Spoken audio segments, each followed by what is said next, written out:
everyone. Welcome to the 2022 Market Report webinar. We're just going to wait for a couple of minutes for all our panelists to arrive and to allow all our participants to trickle in.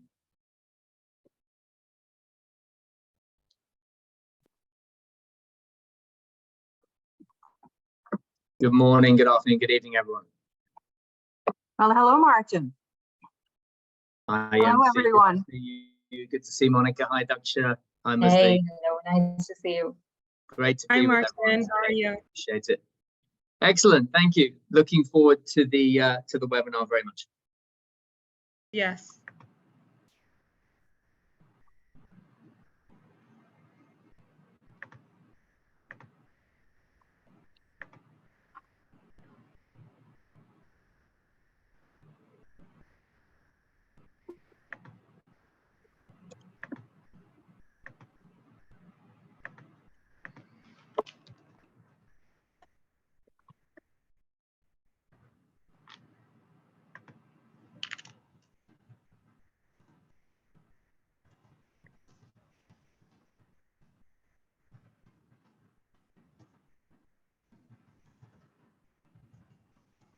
Okay, we're going to wait for a couple of more minutes before we get started. Let's start at 4:05 on the dot. That's for me in Central African time. We'll wait for 2 more minutes before we get started. Thank you all for your patience.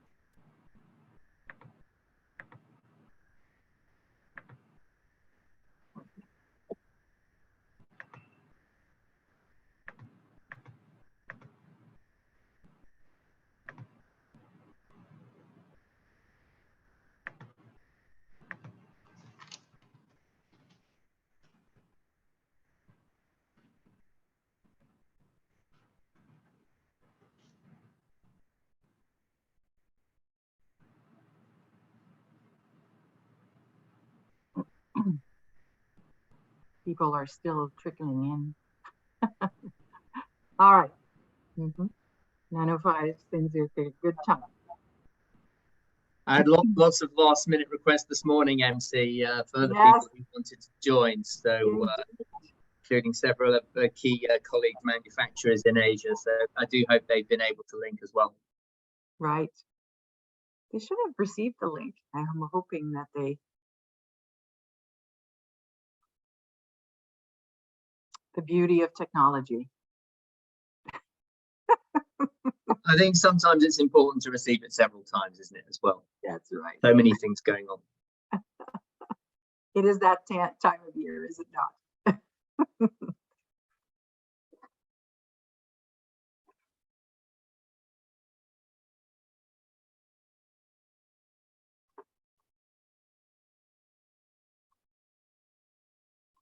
Okay, I think we can get started. We have a good number of folks on the line, and we recognize that others might trickle in as we continue.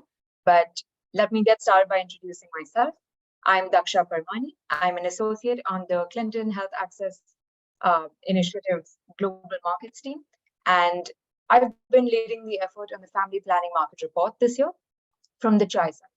This year, as with previous years, we're delighted to partner with RHSC on the report. And we're excited to share the trends for the 2022 Family Planning Market Report, which covers data from 2017 to 2021. I'd just like to cover a couple of housekeeping notes before we dive in. We are recording the session today, and this recording will be made publicly available after the webinar for those who are not able to join today. The flow of the webinar is going to be as such. We'll start with some introductory remarks from our panelists that are on the line. We'll then move on to walking through a presentation of the findings. And finally, we'll open up for the Q&A. We've set aside a good amount of time for the question and answers, so we could really get into the discussion there. So anything that comes up, you can continuously post questions in the Q&A function. Given the size of the group that we have today, we've muted participants for now. And we encourage all of you and welcome you to engage with us through the question and answer function that Zoom has. In case you have any other questions related to logistics, you can also put those in the Q&A function. We'll be continuously monitoring them. And with that said, thank you all for joining. We're really excited to have our panelists with us today. I will introduce our panelists before handing it off to them to kick us off. We have Marie-Chantal Le Pen from the Clinton Health Access Initiative.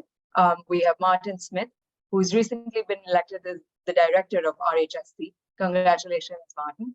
And we have Monica Kerrigan, who's the interim managing director of FP 2050. So without further ado, I'm handing it over to you, MC, to get us started. Thank you. Thank you so much, Daksha. Monica and I were reminiscing a little bit earlier before the webinar, and it is the 8th iteration of this report, which is extraordinary, really. And what did you say, Monica, that time flies when we're having fun? Indeed, time has flown by.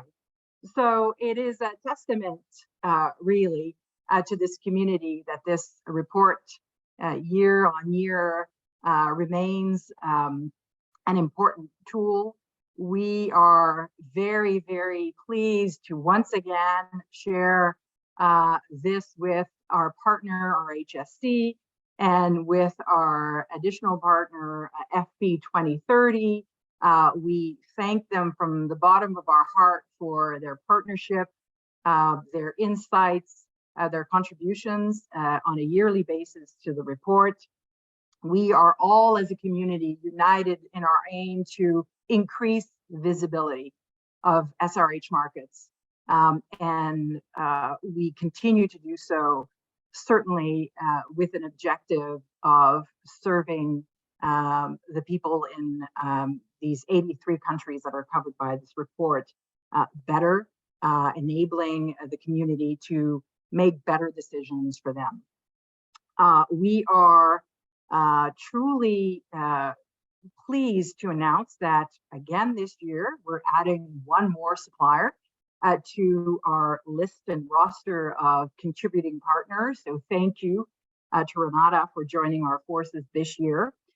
We also have, and Daksha will mention this as she goes through the report, expanded the scope of the report this year to align with FP 2030's new reporting architecture. So instead of the 69 focus countries that were our reference in past years, we're now covering 83 low and lower middle income countries. And Daksha will underline that perhaps a little bit more in detail in her presentation. Again, I just want to say thank you. Thank you to our partners and to our reviewers. I know that many of you are online right now. This report would not see the light of day without each and everybody's contribution. It is that critical. To our partners in the pharmaceutical industry, thank you for having the confidence to share your data with us. It is truly a testament to our partnership. And frankly, we couldn't do this without you. We remain very, very focused on this aim of increasing visibility for everyone in our community to better decision-making for the people we serve. I end by saying this is but one tool in an arsenal of a number of tools available to the community. We all know and are very interested in the upcoming FP 2030 report. We also every year wait anxiously for RHSC to provide us with its report or reports. And again, this report is one view, one perspective based on a manufacturer shipment data, but it is a part of an arsenal of tools that enable our community to make better decisions too. So that's it for me. Thank you to all of you who contributed again. And I'll pass the baton over to my friend, Martin Smith. Sincere thanks, Marie-Chantal and the great team at CHI. We really do relish the partnership many years now within the Global Markets Visibility project. We also really very much appreciate FP 2030's partnership and presence on this call. As Daksha was reminding you all, I'm pretty new in this role as Director of RHSC, just about 11 or 12 weeks old. But of many years, I've been participating in this excellent market report webinar.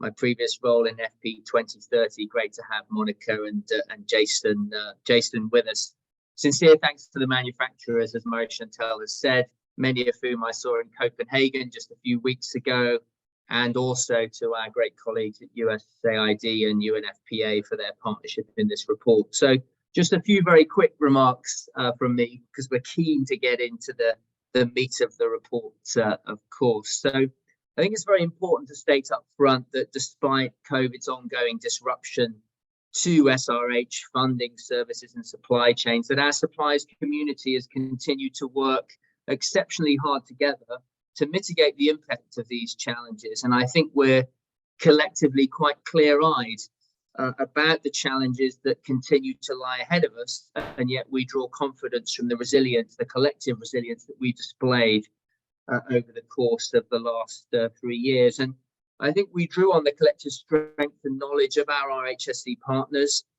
We do really want to, I think, pay tribute to the Visibility and Analytics Network Consensus Planning Group that's had a key role over the last few years, to our colleagues at Avenir Health, the Global Financing Facility, UNFPA and USAID, as I said already, and our work to address those country procurement gaps and prioritizing the allocation of support that we can see manifested in both this report and in several of the others that MC just mentioned.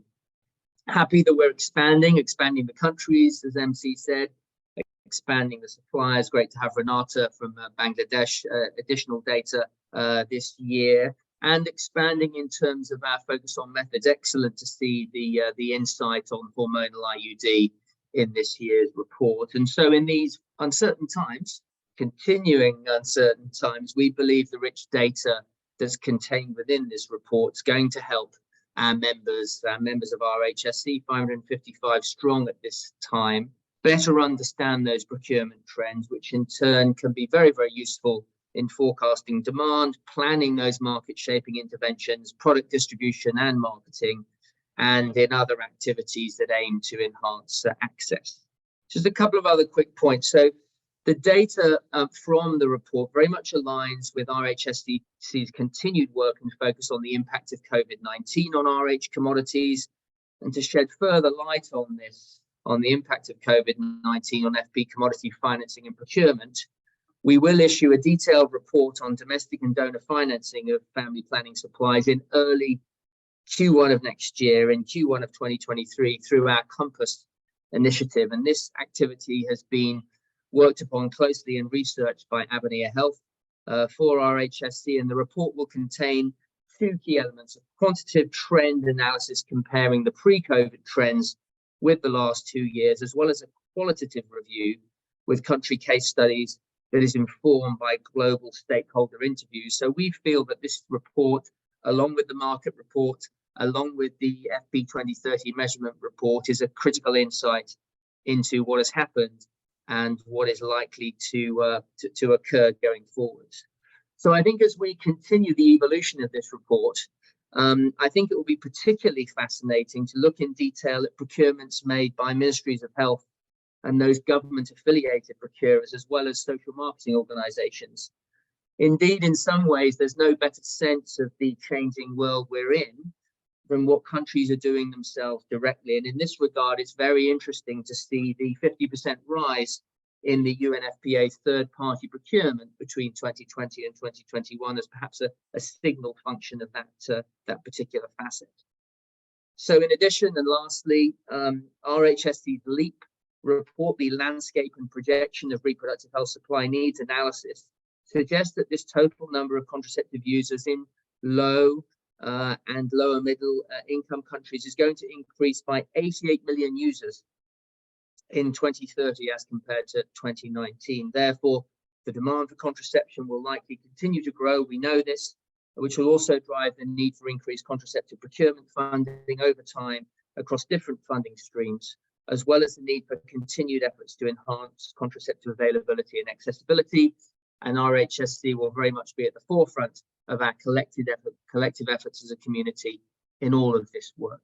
And so with that, really excited to see the detail of the report, and I'd love to hand over to our great colleague, Monica Kerrigan from FP 2030.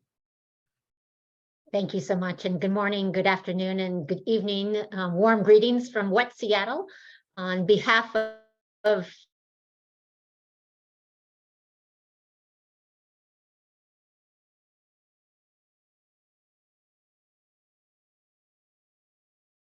Did we just lose Monica? Family Planning 2030. I want to show our appreciation to Chai and the RHS. Happy birthday, eight years. And it has just been a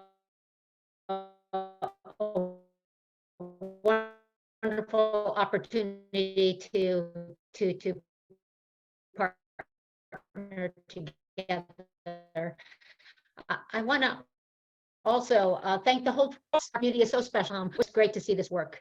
My name is Monica Kerrigan, and I serve as the interim managing director for the North America and Europe hub for FP 2030, and I'm thrilled to join this webinar.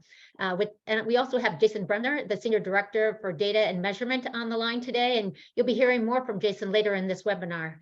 I'm also very excited about the launch of this report and want to reaffirm the critical importance of data at FP 2030 and the work of a variety of partners to provide us with that critical data for decision making. And I think you've heard from Marie-Chantal, you heard from Martin, this report is part of a toolkit. We have so much data coming in. And we also have to begin to use that data more. We have data on the manufacturing and procurement of contraceptives, data from LMIS systems, data from HMIS systems, data insights now from women themselves about their sexual and reproductive health lives, contraceptive use, and client experiences with providers, service delivery, and methods themselves.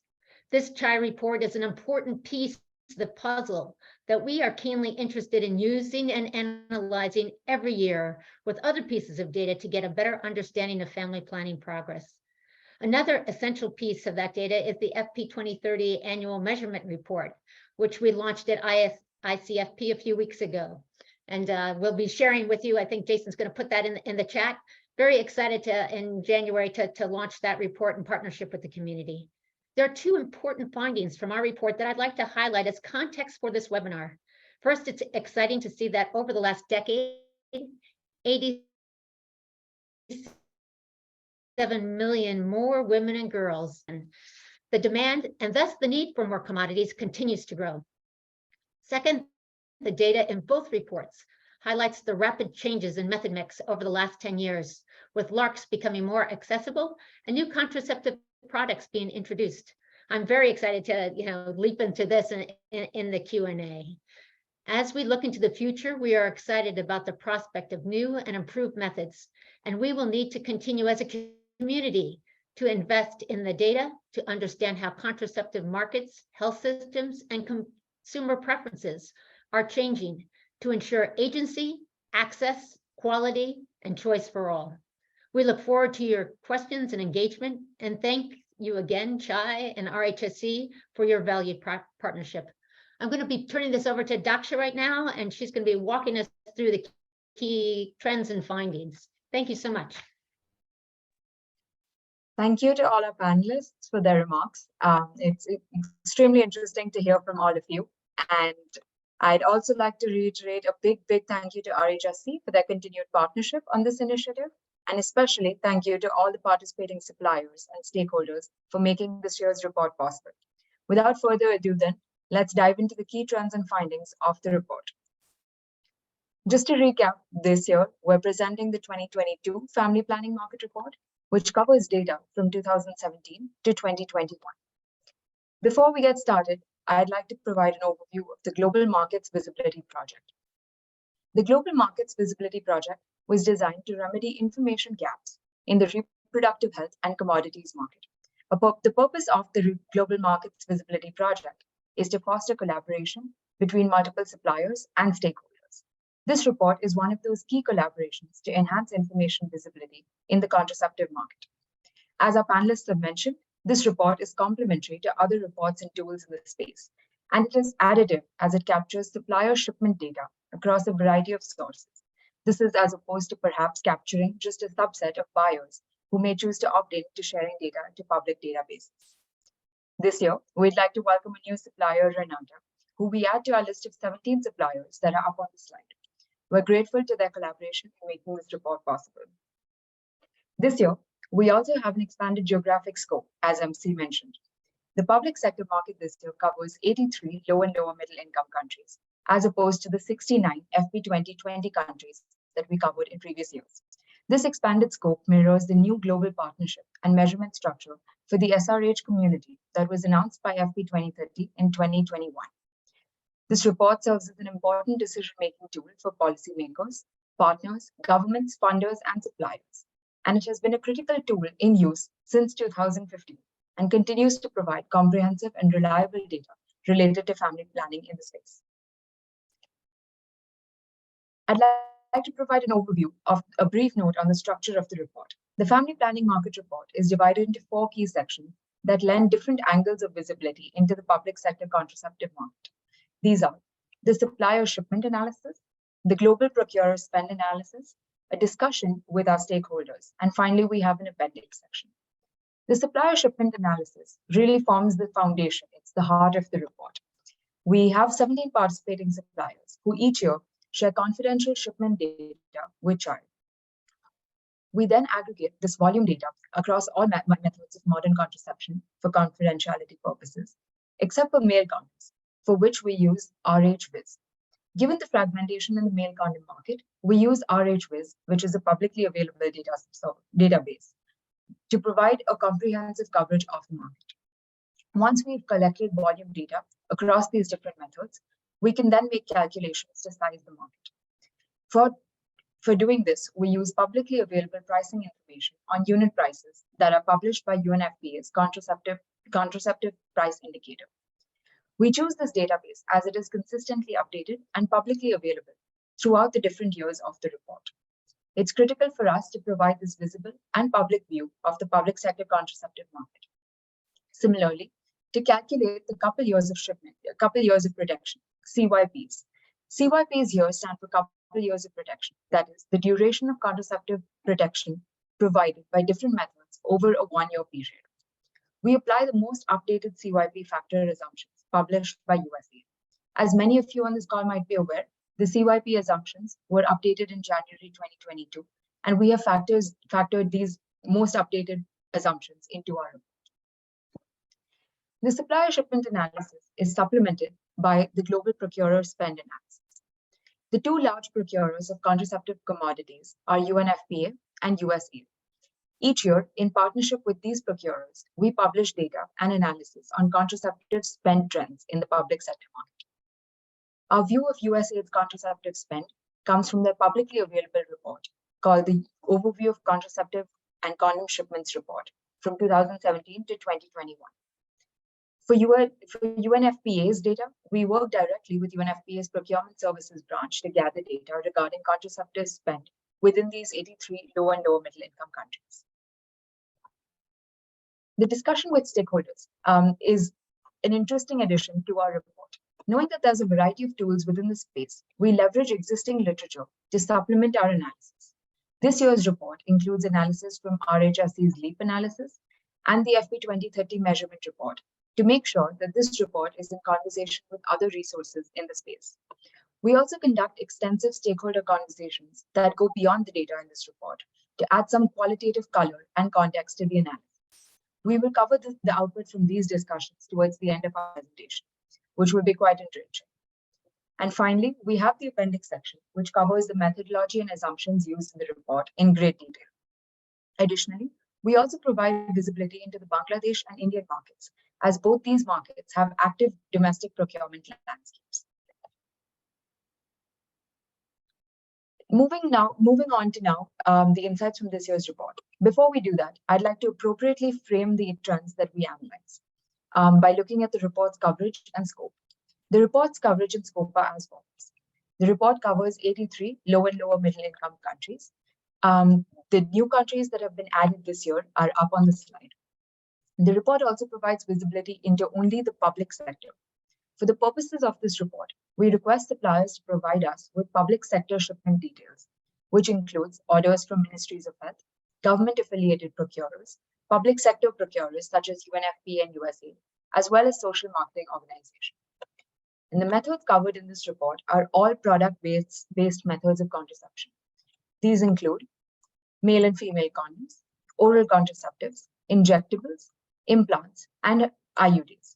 And we're really pleased to share for the first time that hormonal IUDs have been included within the report. This is because UNFPA's contraceptive price indicator has published a publicly available price for the method this year, and so we were able to include it. Without further ado, let's transition now to the key trends. The first trend that we see is related to market value. Before we get into the details, I'd like to orient the audience to this slide. On the horizontal axis, we have the years covered from 2017 to 2021. On the vertical axis, we have values which are noted in millions of US dollars. To calculate the market value, we multiply this publicly available price from UNFPA's contraceptive price indicator per method by the volumes which we construct using supplier shipment data and RHSC. I'd like to note here that we tally shipments based on the date that they were shipped. So some orders that were placed in 2020 would have been shipped in 2021. And that order and the value associated with that order would be noted in 2021 in this report. This timing note is important given some of the dynamics that we see in 2021. There could be a delayed impact of the first year of the pandemic, which is felt in 2021, based on how orders are noted in this view of the market. Looking at the market, we see that there was an 8% contraction in market value from 2020 to 2021. This decreased from 285 million to 263 million. The value in 2021, the market value in 2021, is still above 2017 to 2019 levels. And there's been an overall growth of 7% or 58 million over the 5-year reference period. The decline that we see this year is primarily driven by injectables in the dark yellow segment, which goes from 68 million to 47 million. And oral and combined and progestin-only orals, which we see in the dark green segment, that declined from 66 million to 55 million. However, this decrease in the market was partially offset by increases from male condoms that we see in purple. They increased from 24 million to 32 million, and hormonal IUDs, which increased from 200,000 to 1.3 million this year. Moving on to the next trend, we look at market volumes. Here we see that the picture is similar. Again, the time period that we cover is 2017 to 2021, and volumes are noted on the vertical axis in million units. We've also shown male condoms separately in the table on the right-hand side of the chart. This has been done so because the volume of the orders of male condom orders are large, and we want to make sure that all units in the graph are readily visible. So for scale, we pull those male condom volumes out. I'd also like to note that male condoms come from a different source, which is RHSC, and all the data that is seen on the graph comes from supplier shipment data. As we would expect, given the calculated market value, market volumes contracted as well in 2021. They decreased from 422 million to 358 million, which represents a 15% decrease from 2020 to 2021. The two main drivers of this decrease again are injectables in the dark yellow that went from 85 million to 58 million, and combined and progestin-only orals in dark green, which went from 283 million to 257 million. The decrease here that we see is of a similar scale to the market value, but not the same, which makes sense given the difference in reported volumes and value, which is calculated using the prices from UNFPA's contraceptive price indicator. We see notable increases in hormonal IUD volumes, which increased from 10,000 in 2020 to 120,000 in 2021. This is exciting to see as countries that were ready to introduce hormonal IUDs began to introduce and scale up this method in 2021. And finally, looking at male condoms, we see that their volumes also increased to 1.3 billion this year, reaching a 5-year high. Moving on now to couple years of protection, which comprises an important view of the public sector market. It quantifies the actual protection that was offered to women and girls in the number of years that they were protected. To orient everyone to the slide again, on the vertical axis, we have CYPs shipped from 2017 to 2021. The CYPs were calculated by multiplying volumes by USAID CYP factor for each method. As we can see, the market here decreased by 13% from 2020 to 2021. This decrease is in line with the contraction in market value and market volumes. The greatest decrease that we saw in CYPs for a single method came from copper IUDs, which we see in the light blue segment. Copper IUD CYPs declined for a third consecutive year in 2021. The decrease in copper IUD value and volumes were not as significant. However, this has an outsized influence on CYPs, as the copper IUD has a comparatively high CYP factor and low cost. Since copper IUDs have a long shelf life of approximately 3 to 7 years and a long period of protection of up to 12 years after insertion, their procurement cycles may not always align with the annual timelines of this report. For example, countries may procure large volumes in 1 year, as we see in 2018, and then not procure any for several years after. However, we will have to continue to monitor data in coming years to understand this trend better. The next category with a significant contribution to the decline in CYPs is injectables that we see in the dark yellow segment. Market disruptions driven by both supply and funding related disruptions may have contributed to this decline that we see in 2021. And lastly, combined progestin only orals in dark green also contributed to the decline in CYPs. The decline here seems to have been driven by normal procurement cycle fluctuations, as well as transportation-related difficulties. There was high procurement of self-administered contraceptive methods, such as oral pills, during the pandemic. But due to transport challenges, this delayed the arrival of oral contraceptive shipments in some countries, thus impacting the size and timing of subsequent oral contraceptive shipments. These declines, again, were partially but not completely offset by an increase in CYP shipped from hormonal IUDs and male condoms. I'd like to note here that male condom volumes and values increased over the last year, but their low CYP factor translates to fewer CYPs that were offered by this method. Moving now to the CYP mix, we're going to take a look at the CYP mix that shows the percentage share of each method of the total CYPs shipped. The graph that we see in front of us is a 100% stacked view of the CYPs shipped on the vertical axis, which is broken down by percentage share of CYPs by year and by method. The total number of CYPs are included at the top for reference. And at the bottom of the graph, we have the percentage of LARCs. LARCs, which are long-acting reversible contraceptives. These comprise of implants, copper IUDs, and hormonal IUDs, and provide a longer duration of protection. And we track this as opposed to shorter acting methods, which we see at the top of the graph, as these typically have a higher cost per CYP and offer shorter durations of protection. As we can see, LARCs still comprise the majority of the method mix at 58%. However, this has been stagnant from 2020 to 2021. While there has not been any further growth within this category, there has been some movement within the method mix seen over the last year. As we can see, the share of implants in dark blue increased from 34% in 2020 to 39% in 2021. More of the CYP mix comprises of implants this year than at any other point within the 5-year reference period. This is also an interesting trend that we will continue to monitor in the coming years to truly understand its implications. Moving on now to the global procurer spend analysis, which provides a different view of the contraceptive market. We look at data from the two major procurers, UNFPA and USAID, to understand what the contraceptive spend was in these 83 LMICs. For UNFPA, we gather data directly from their procurement services branch. And as we can see, there is a decline in UNFPA's spend in the public sector market by 55 million from 2020 to 2021. And this represented a 34% decline. The decline in UNFPA's spend in contraceptive procurement was anticipated, given the substantial changes to UNFPA's funding landscape that year. In particular, due to the economic challenges posed by the COVID-19 pandemic, the United Kingdom announced significant cuts, which included an approximate 58% cut in its funding to UNFPA supplies.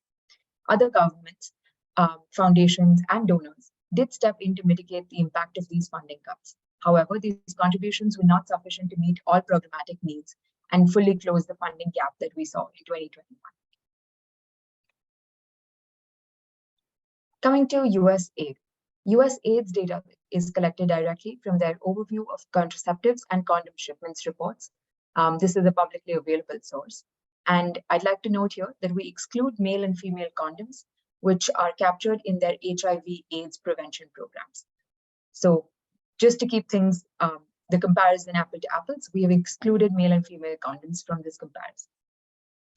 The spend by US aid also decreased by 9 million from 2020 to 2021, which represented a 24% decline.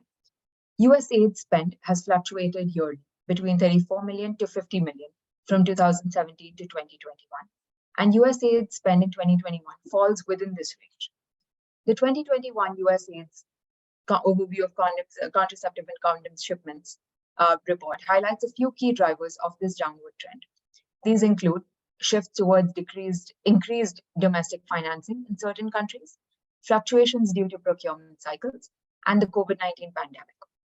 US aid spend on contraceptive procurement remains decentralized and is determined by country missions. As mentioned in their report, US aid missions in certain countries may be submitting fewer requests to contraceptive procurement as they continue to implement their journey to self-reliance. This brings us to the end of the public sector market trends. And now I'd like to come to the output from our discussions with stakeholders. We consulted with a number of different suppliers, donors, and other sexual and reproductive health partners to discuss the trends in this report. As stated earlier, stakeholders were not surprised by the contraction of the public sector market seen from 2020 to 2021, given the COVID-19 pandemic and sizable FCDO funding cuts to UNFPA that were announced for 2021. Despite this, the SRH community was able to mobilize resources to countries with the highest contraceptive needs. UNFPA worked to find additional streams of funding, and some donors increased their own commitments to UNFPA, such as the French and American governments. Other factors that shaped the market in 2021 were delivery delays and longer lead times due to transport instability, and higher cost of freight and transportation due to the pandemic. Stakeholders were very pleased to see hormonal IUDs included in the family planning market report for the first time, as this method now begins to scale up in targeted LMICs. And stakeholders also expressed some optimism that the funding outlook is likely to improve and move towards pre-2021 levels for contraceptive procurement. They recommended that UNFPA strive for greater budget smoothing over multiple years, if possible, which would make it more resilient to unexpected changes in the funding landscape, as we saw in the last year. However, given the heightened economic uncertainty in the past few years, it will be important for us to continue to monitor key economic trends going forward and their impact on the contraceptive procurement market. And finally, although contraceptive procurement decreased from 2020 to 2021, these procurement trends should not be confounded with trends in contraceptive demand or uptake. The FP market report shares insights based on procurement data, not demand or delivery data. And analysis that leverage demand or delivery data might provide us with a complementary picture to the procurement insights that we just reviewed.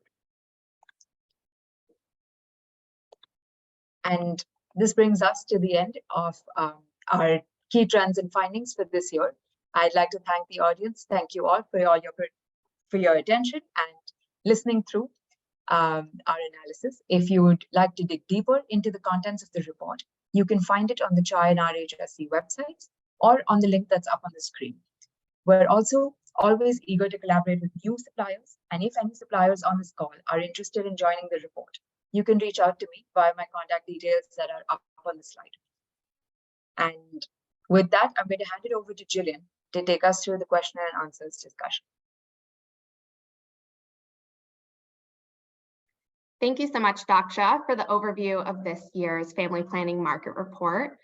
Hello, everyone. I'm Jillian Dunn. I work for the Clinton Health Access Initiative, and I will be facilitating today's question and answer portion of the webinar.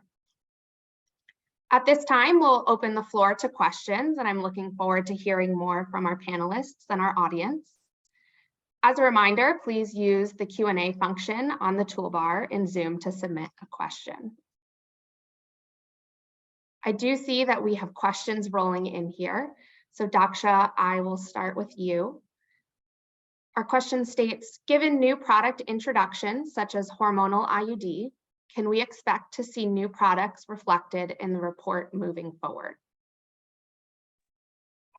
Absolutely. The CHI and RHSC has, last year we had already collected data on hormonal IUD. And the reason that we published it this year is because for the first time, the UNFPA's contraceptive price indicator has published a publicly available price. And as is possible, as the SRH community continues to introduce new products, CHI and RHSC will both work to, work with existing suppliers and to recruit relevant new suppliers to track new procurement and maintain an accurate picture of the market wherever it's publicly possible, whenever there is publicly available price for us to be able to publish that information.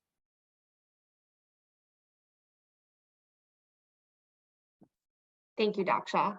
On the topic of suppliers, we have a question here that asks, how did you decide which suppliers to include in the FP market report?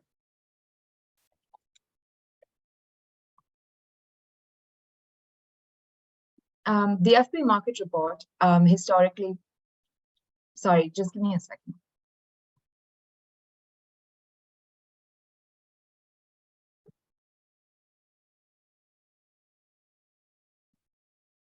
You're okay, Doctor? Yes, Yeah. yes.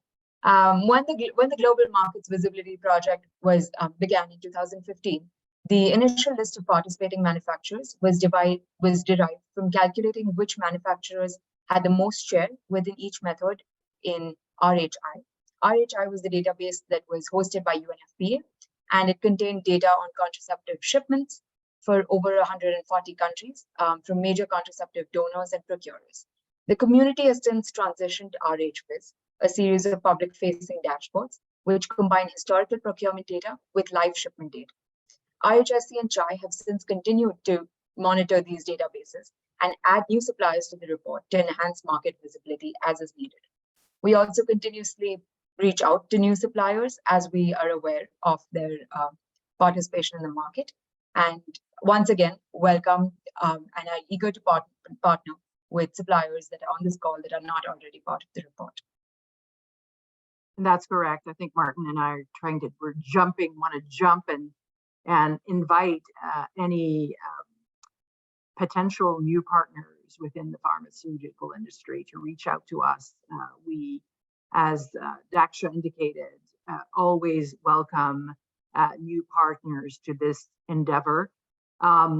We do need and require certain pieces of data to be publicly available in order for us to be able to include certain pieces of data, because as you know, we protect the confidentiality of the shipment data, and we take that very, very seriously, and we aggregate some of the data in order to protect that confidentiality and obviously align it to publicly available pricing data, for example, et cetera.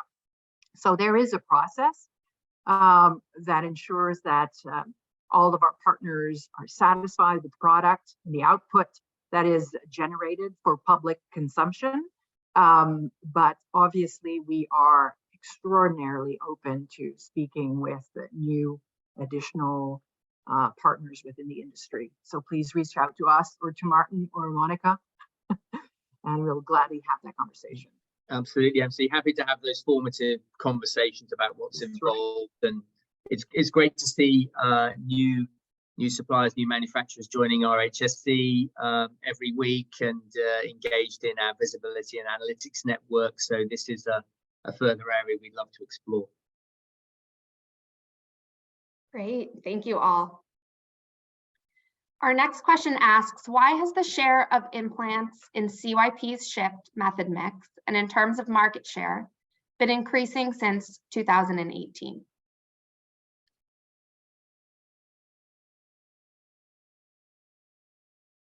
Hi, Jillian, I'm happy to take that on.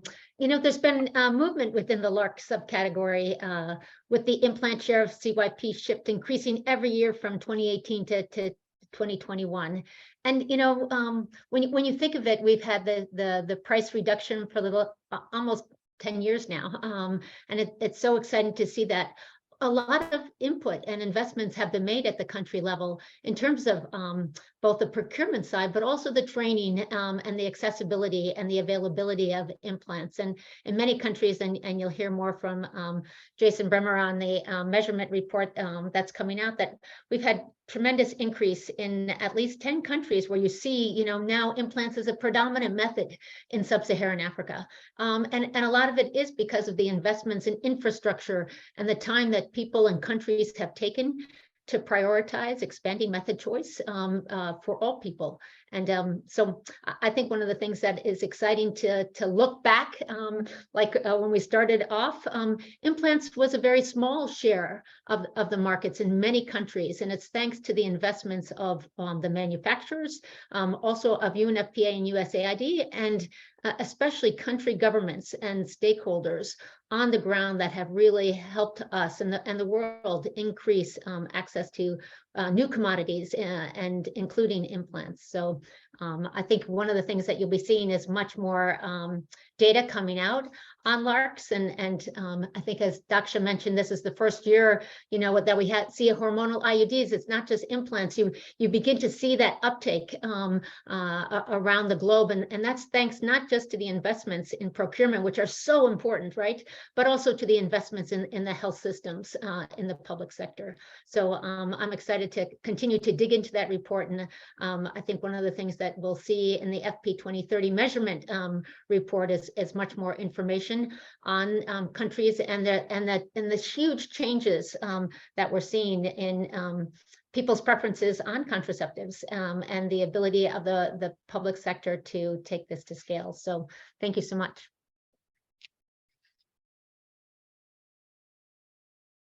Great, thank you, Monica. Our next question asks, as countries transition towards using their own funding, do you foresee an increase in procurement from domestic and local suppliers? And how will this be captured in the market report? Can I start on this one?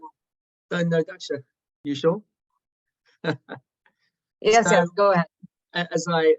It's a great question. And as I mentioned in my opening remarks, I think this is where the changing world is occurring, and so we already see some signs in this year's report that growth in third-party procurement, yes, in relation to some of the decrease in donor-funded commodities through UNFPA, and yet we think that that's an emerging trend not only in UNFPA third-party procurement, but in the expanding nature of ministries of health and other country procurement agencies being involved in this space. And it needs to be an expanding area, and it's one that we need to make sure that the market report, as it continues to evolve in the next few years, really captures, because of its importance, and because that's a significant direction of travel, yet still capturing the very significant sort of donor-funded commodities coming through USAID, UNFPA channels. So yes, and a lot more to come. Over to you, Daksha.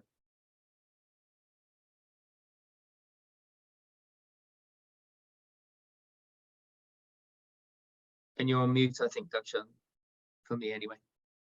Yeah, I think you've covered it all, Martin. We definitely will look for ways to include this in our report, but as of now, it is a bit of a challenge for us to be able to do so.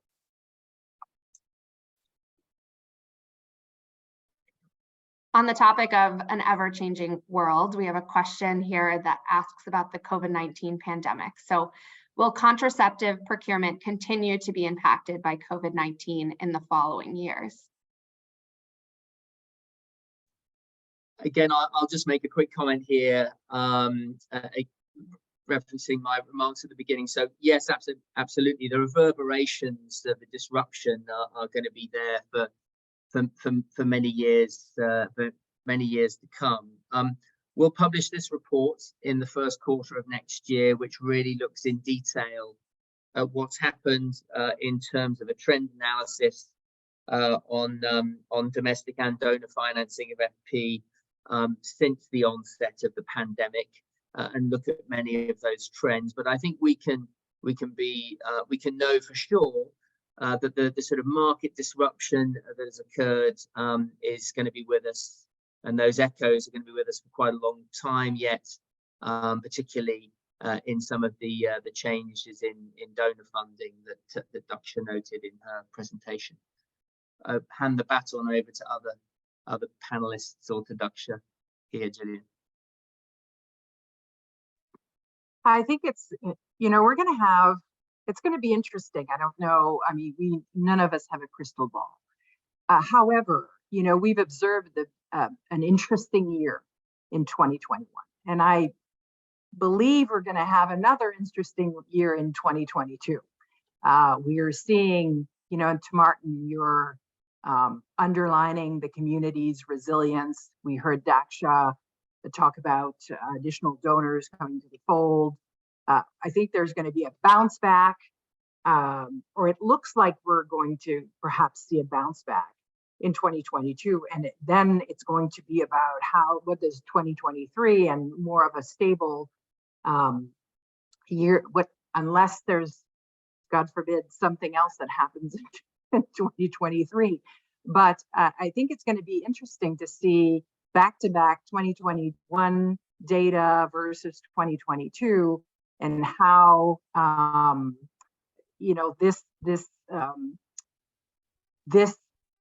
these 2 years then lead to perhaps, hopefully, a more stable way forward. And what is that way forward?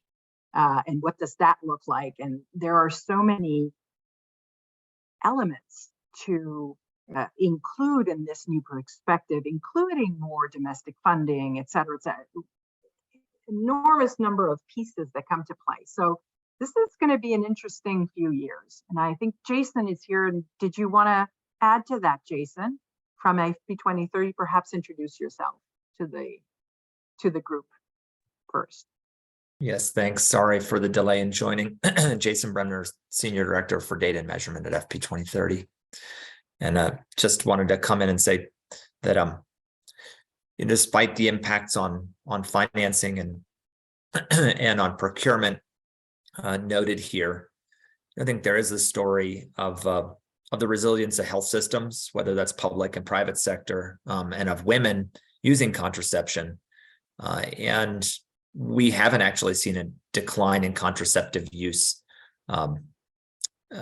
outside of some immediate disruptions in the early periods of the pandemic. So it is an interesting question of what will we see, Marie-Chantal, and will this ultimately have an impact on women's ability to use the method that they choose? And it's going to take us a long time to really learn about all of the impacts, whether they be on particular subpopulations. And that's because sometimes we have to wait till we have the data and surveys from women. So I think we'll get one glimpse of the financing and procurement impacts. How that affects contraceptive use is going to take a little longer to understand. Great, thank you all for your comments.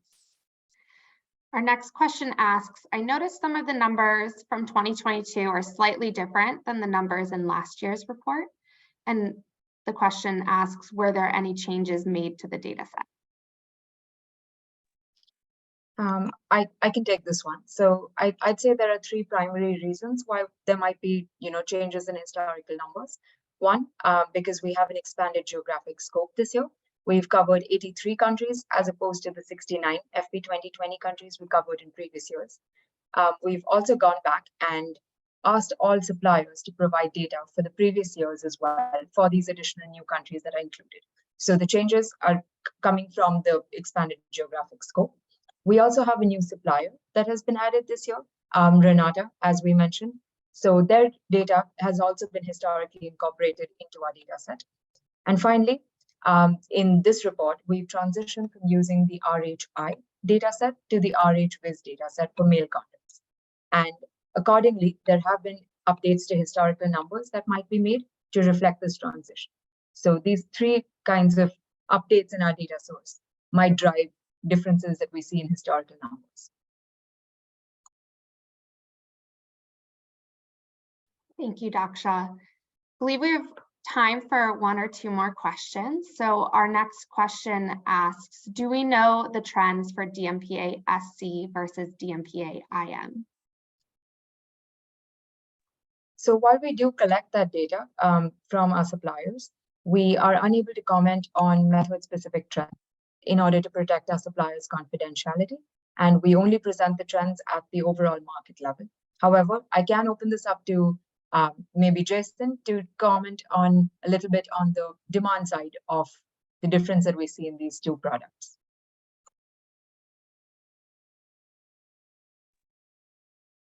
Thanks. So in the DMPA SC versus the DMPA IM, I think we have a lot of data from country programs that are showing an increase in uptake of DMPA SC. So we know that the demand is there. We know people are using it. There are still challenges in the data systems, whether that's being able to look at the procurement, as Dr. mentioned, or from our surveys, we have a DHS questionnaire that has not asked separately, do you use self-injection or do you receive this from a provider? So the newest DHS questionnaire that will provide us with data from 2020 onward has included this question, but we actually don't have the results from those surveys yet. So this is a lag in data keeping up with the methods. And I think, this is something that Monica mentioned in the opening, that, our data, we have little pieces of the puzzle, and sometimes we're missing a piece. And right now we are missing a piece.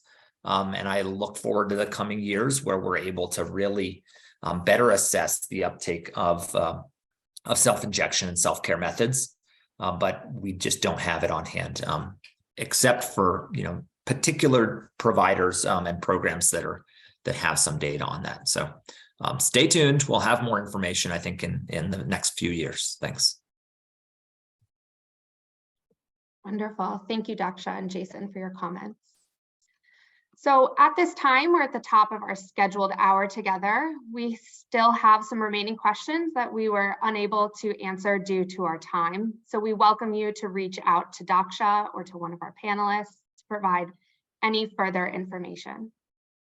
I'd like to thank our panelists, Monica, Martin, Jason, Marie-Chantal, and Daksha for their insights today. And thank you to those who have joined us here on the line and who have engaged with the report. Thank you so much and take care. Thank you very all. much, everyone. Thanks, Thanks. everyone. Thank you. Thank you. Please don't hesitate to write to us with any questions or reach out in case you'd like to participate in the report. Thank you. Great. Thank Thank you. you. Thanks, everyone. Have a great day. Bye. Bye-bye.